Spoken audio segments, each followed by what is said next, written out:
Halo Sobat Catur semua, selamat bertemu kembali. Pada video kali ini kita akan melihat permainan gambit yang begitu hebat dan kali ini diperagakan oleh Garry Kasparov dalam permainan Sisilia dan bagaimana dia menggunakan gambit dan memenangkan pertarungan bersejarah ini. Ya, partai ini adalah partai bersejarah di mana ini adalah duel tarung yang mempertemukan Anatoly Karpov versus Garry Kasparov pada tahun 1985 di kejuaraan dunia. Tapi sebelumnya izinkan saya terlebih dahulu cerita di balik permainan ini yang sungguh menarik. Jadi sebelum kita sampai ke permainan, ini adalah duel tarung yang sangat menarik perhatian dunia. Karena waktu itu Karpov sangat difavoritkan dan menghadapi penantang muda berusia 22 tahun, Garry Kasparov.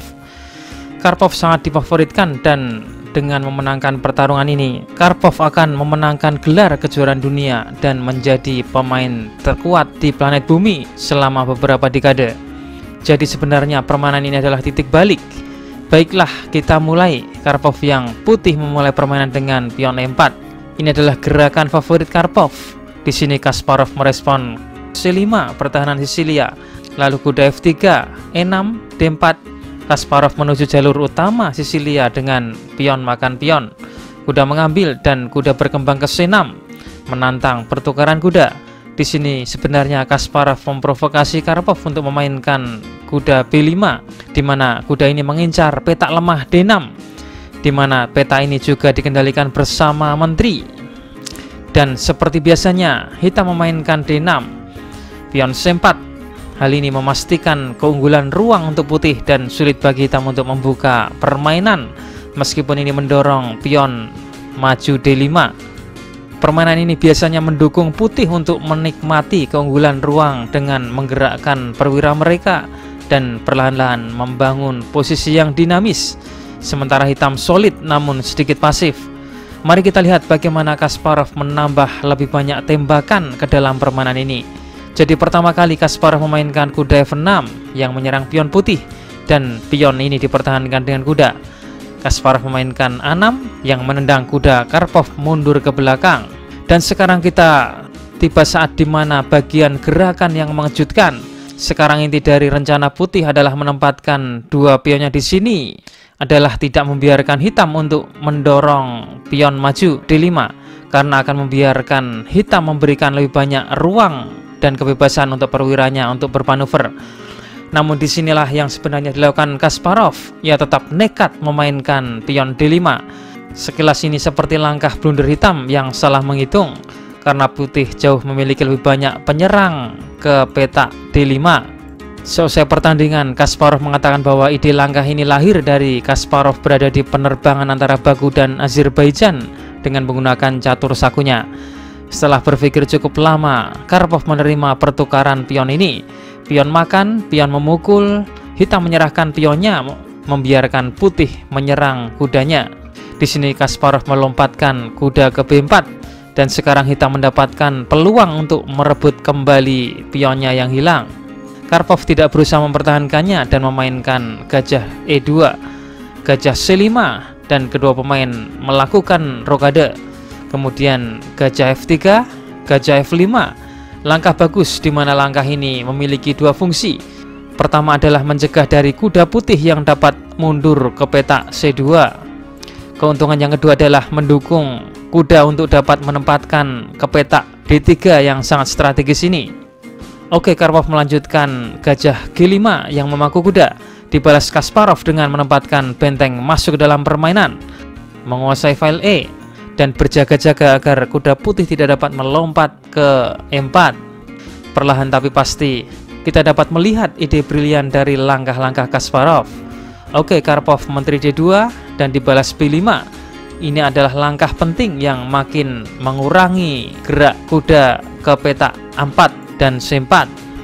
Benteng AGD1 memperkuat formasi baterai yang akan mendukung pionnya maju.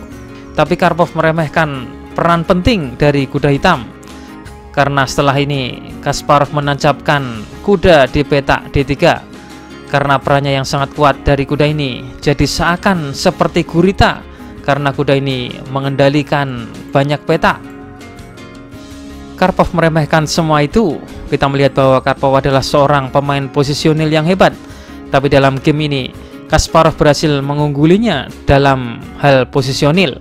Ini adalah pencapaian yang spektakuler dari Kasparov. Sekarang datang dorongan pion B4 yang mengancam garpuan ke kuda. Karena itulah salah satu kuda dari Karpov terpaksa mundur. Tapi ini mundur dengan sangat terpaksa dan dalam posisi yang sangat pasif. Sekarang H6 yang menendang gajah mundur. Kasparov kembali mendorong pion, kali ini B4 menyerang kuda. Karena kekuatan terus maju pion di semua sisi papan dan terus menekan perwira-perwira putih. Kali ini memaksa kuda melompat ke A4. Dan ini menjadikan sepasang kudanya redup dan pasif, jauh dari pusat pertempuran. Tapi pertanyaannya, mengapa kuda ini tidak ke E2? Oke, mari kita analisa. Apabila kuda ke E2, maka putih bersiap G5 yang akan memaksa gajah mundur. Kemudian datang G4 yang akan memaksa gajah putih terjebak, di mana gajah ini terjebak juga dengan kudanya yang menutup jalan mundur. Oke, jadi langkah kuda ke E2 ini adalah langkah yang blunder. Inilah ide brilian Kasparov yang mampu membuat sepasang kuda lawan mati kutu. Oke, setelah kuda ke A4, gajah ke D6. Jadi meskipun putih unggul 1 pion, ini seperti tidak ada gunanya karena berkat gurita kuda hitam, gerak benteng putih menjadi terbatas. Kuda putih juga dalam posisi yang tidak bebas bergerak. Sebaliknya benteng hitam yang indah menguasai file terbuka E. Kuda sangat kuat menancap di pos ini, tidak dapat diusik karena kalau misalkan diusik dengan gajah ke E2, maka kuda hitam akan ke E4 yang akan menekan menteri. Jadi benar-benar putih tidak ada ruang untuk bernafas. Apalagi ini yang dihadapi adalah pemain sekaliber Karpov. Oke, di sini Karpov melanjutkan gajah G3 dan secara pelan tapi pasti Kasparov terus memperbaiki posisinya. Kali ini benteng masuk ke file C, di mana kali ini sepasang benteng hitam sangat superior menguasai file terbuka. B3 ingin memainkan kudanya mundur ke B2 untuk menyingkirkan kuda hitam yang kuat. G5, Kasparov ingin bermain G4 dan dia mengancam untuk mulai menyerang gajah. Karpov menukar gajah di D6 dan Kasparov merebutnya kembali dengan menteri. Dan hitam G3 menyiapkan petak pelarian gajah apabila diserang. Tapi langkah ini memiliki konsekuensi dengan melemahnya petak-petak terang di seputar rajanya. Sehingga di sini dimanfaatkan Kasparov dengan kuda D7 yang menyiapkan kuda ke petak E5 untuk menyerang gajah dan memperkuat kuda guritanya. Dan dari sinilah hitam dapat menyerang petak-petak terang lawan yang melemah. Karpov gajah G2 mengamankan gajahnya dari ancaman kuda putih yang ke E5. Tetapi setelah Kasparov memainkan menteri F6, gerakan posisi yang brilian, dari sinilah menteri dapat mengontrol diagonal panjang, yang salah satunya diantaranya adalah fungsinya mencegah kuda putih tidak bisa mundur ke B2 sehingga kuda ini tetap pasif.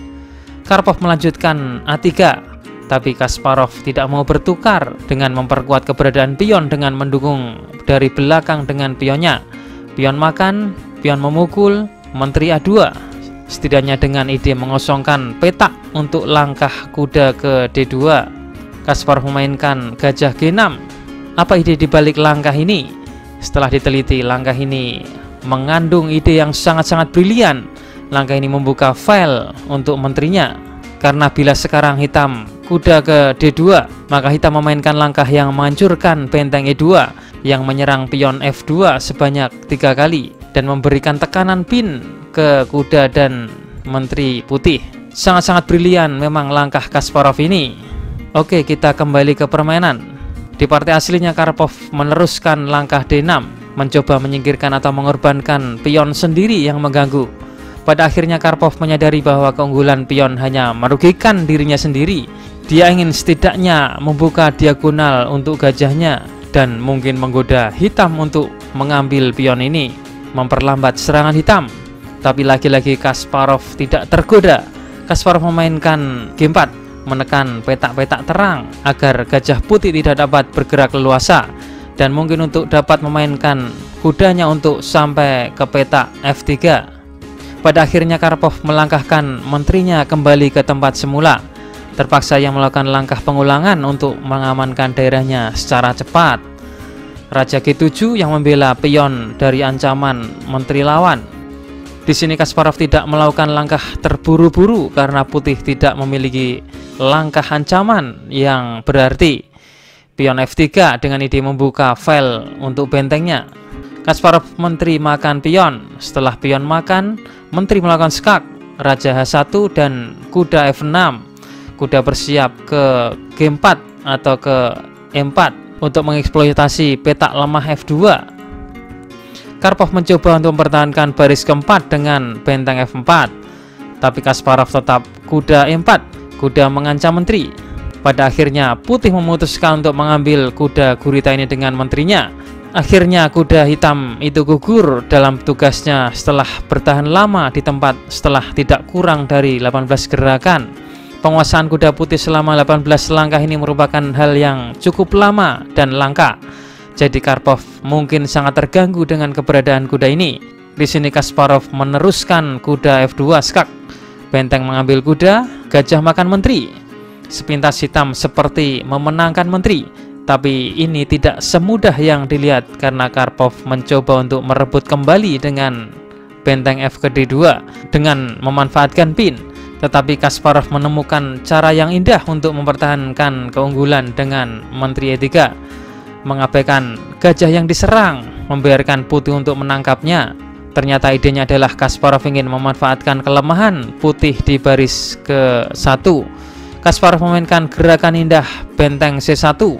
Sungguh menakjubkan bahwa alih-alih mempertahankan gajahnya, dia malah memberikannya dan sekarang dia menyerahkan menterinya. Jika putih menerima pengorbanan menteri ini, maka benteng makan benteng, gajah menutup, benteng makan benteng, raja ke G2, dan benteng makan kuda. Putih akan tetap unggul materi. Karena itulah putih tidak mengambil menteri dan memainkan kuda B2. Kasparov menteri F2 dengan ancaman benteng ke E2 atau ke E1. Putih kuda D2, Kasparov benteng makan benteng, kuda makan, dan Kasparov mengakhiri dengan langkah penghancur benteng E1 skak. Dan di posisi ini Karpov menyerah karena setelah kuda menutup, maka benteng akan menabrak gajah makan dan menteri makan skakmat. Sebuah partai yang luar biasa tanpa diragukan lagi, bukan hanya karena kecemerlangan idenya, namun juga ketelitian yang tak henti-hentinya dalam mempertahankan keunggulannya. Sampai saat-saat terakhir, banyak kemungkinan langkah, tetapi selalu saja Kasparov mampu menemukan langkah terbaik. Jawaban asal otak video kemarin, jawabannya B7. Apabila raja ke G6, maka benteng ke E8. Apabila benteng makan pion, maka benteng makan kuda. Pion mengambil, maka gajah makan pion. Putih akan menang karena akan melakukan garpuan ke benteng hitam. Oke, kita masuk ke segmen asal otak. Temukan langkah terbaik dari putih untuk memenangkan permainan. Jawaban asal otak ini akan kami tampilkan di video selanjutnya. Selamat menganalisa.